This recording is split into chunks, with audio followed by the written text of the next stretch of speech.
Anyway, we'll do it as gently as possible. Now, can you tell me a little bit more about what's going on? Part of what we're going to do together is tell your story. It's difficult to articulate. Sorry. It's like I know why I'm doing this, but I don't know to.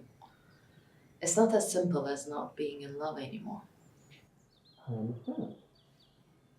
Why don't you start at the beginning, wherever that is for you?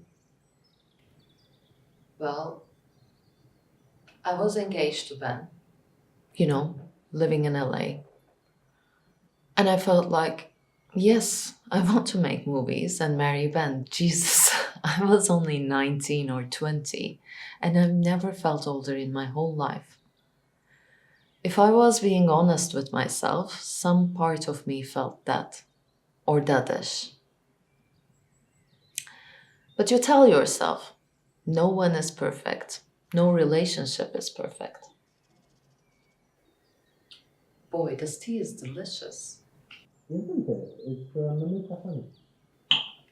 Anyway, you were asking about Charlie.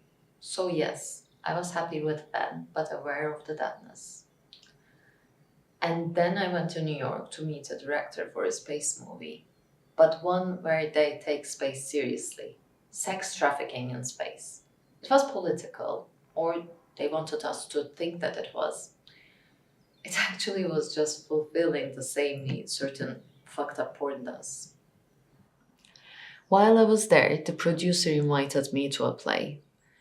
It was in someone's living room with all the lights on, and like nothing I'd ever seen before. A strange, surreal, dystopian story. So well acted.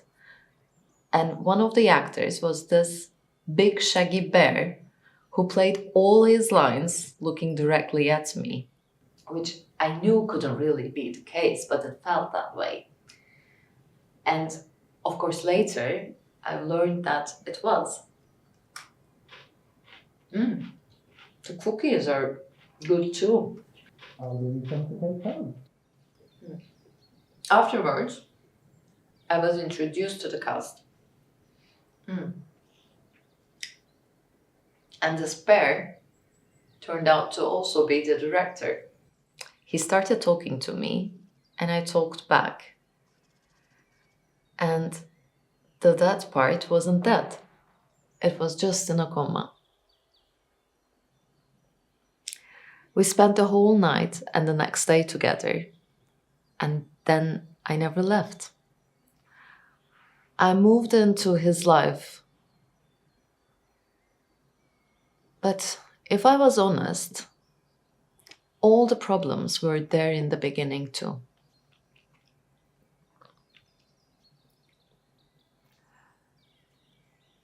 In the beginning,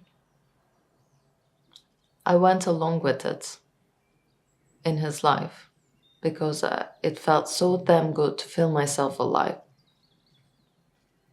In the beginning, I was the actress, the star. People came to see me at first. And that felt like something.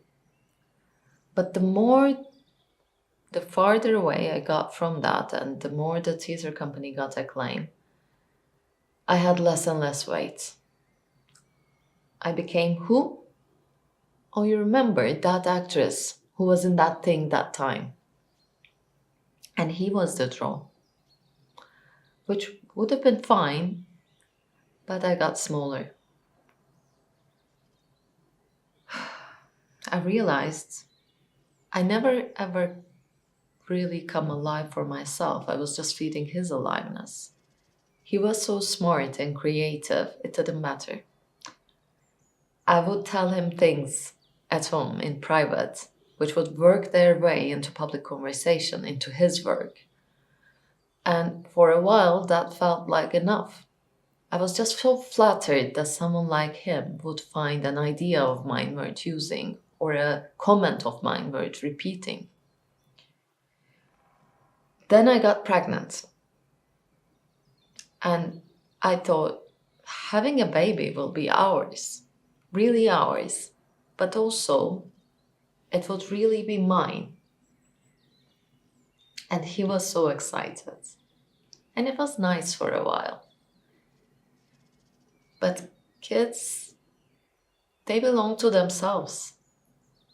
The instant they leave your body, it's a process of getting away from you.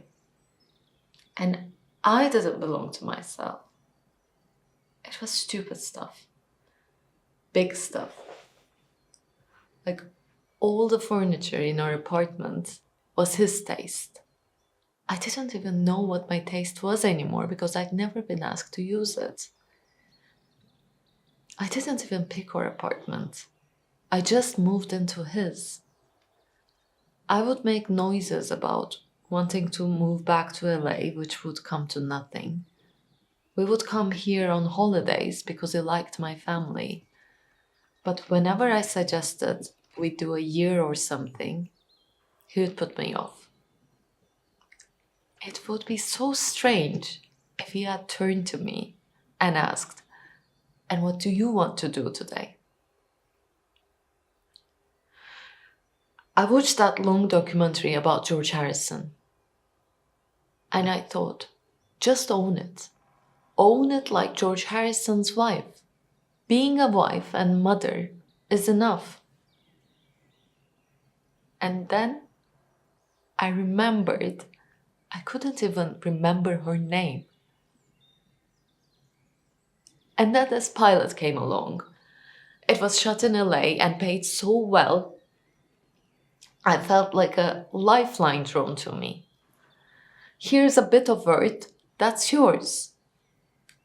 And I was embarrassed about it in front of him, but also felt like this is who I am, and this is how much I'm worth. And it's stupid, but at least it's mine. And if he had taken me in a big hug and said, "Baby, I'm so excited for your adventure, and of course I want you to have your own piece of earth," then we might not be getting divorced. But he made fun of it and was jealous, like he is. And then he realized about the money and told me I could funnel it back into the theater company. Then I realized he truly didn't see me.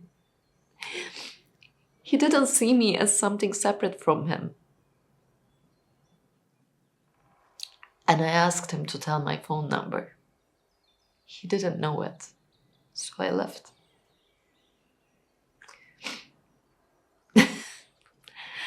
And I think Charlie slept with Marianne, the stage manager. That's fucking awesome.